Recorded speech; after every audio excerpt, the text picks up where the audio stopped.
कंस के महल में पूतना आई। पूतना, और ये है कौन? तो कहा, सुखदेव जी महाराज राजा परीक्षित जी को बता रहे हैं, कंसेन प्रतिघोरा पूतना बाल घातनी। ये पूतना एक राक्षसी है, कंस के पास आती है। कहा, अरे महाराज आप चिंता क्यों करते हैं? आप एक छोटे से नन्हे से बालक से डर रहे हैं? मेरा तो काम ही है, आप कहे तो मैं बालकों को तो भयभीत करती ही हूँ, आपके लिए उस बालक का काल भी मैं बन जाऊं, डरिए मत। कंस ने कहा, ठीक है, क्या करोगी? कहा, आप चिंता मत करिए, मैं जाऊंगी गोकुल और जाकर के उस बालक का मृत्यु कर दूंगी, काल का कारण बन जाऊंगी। कहा, ठीक है। अच्छा, ये पूतना है कौन? देखिए, नाम से ही ना व्यक्ति के व्यक्तित्व का पता चलता है, आव भाव से। पूतना है तो राक्षसी, नाम देखो, पूत ना। क्या? पूत ना। पूत कहते हैं बालक को, संतान को, और पीछे लग गया ना। अब महाराज इस पूतना के बालक ही नहीं, संतान ही नहीं, तो बताओ क्या इसे किसी बालक को देख करके प्रेम जागृत होगा, ममत्व आएगा? संतान से, बालक से प्रेम तो एक माँ ही कर सकती है जिसने अपने कोख से किसी बालक को जन्म दिया हो। वो ही एक बालक के प्रेम को, स्नेह को समझ सकती है, जान सकती है। अब इसके नाम से ही स्पष्ट है, पूतना, इसके कोई बालक है ही नहीं, कोई संतान है ही नहीं, तो ये क्या जानेगी? ये पूतना है। अच्छा, ये पूतना पूर्व जन्म में ये श्रापित है। हम जितनी भी कथाएं सुनते हैं, भगवान की जितनी भी लीलाओं का वर्णन होता है, कहीं ना कहीं या तो श्राप होता है या तो वरदान होता है।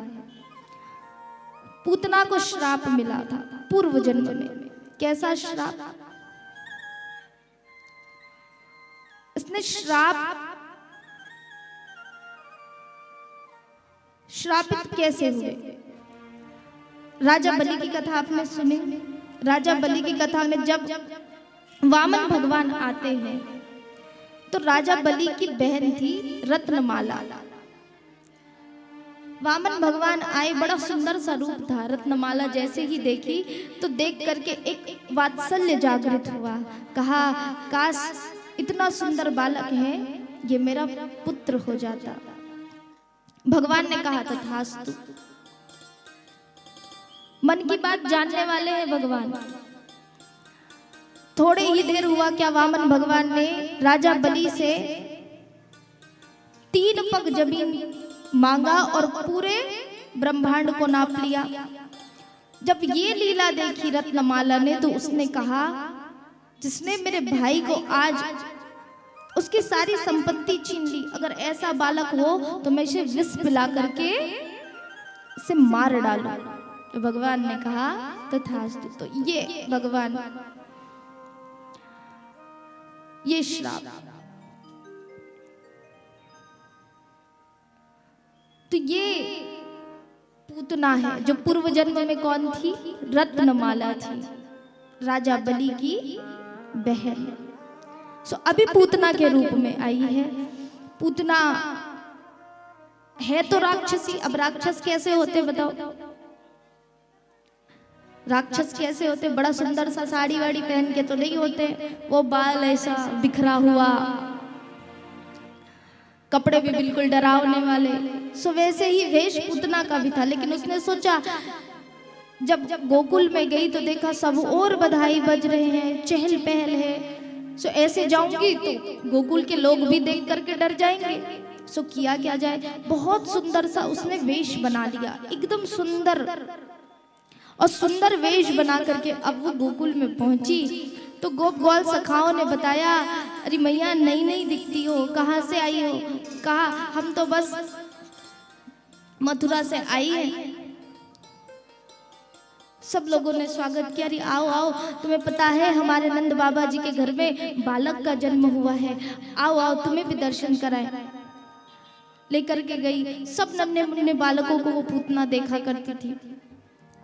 जब भगवान श्री कृष्ण को देखा, अपने गोद में उठाया, तो जैसे ही गोद में उठाया तो भगवान श्री कृष्ण ने अपने दोनों नेत्र बंद कर लिए।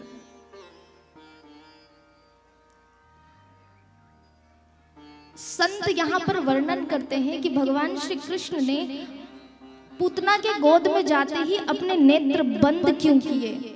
क्या कारण होगा भगवान के नेत्र बंद करने का?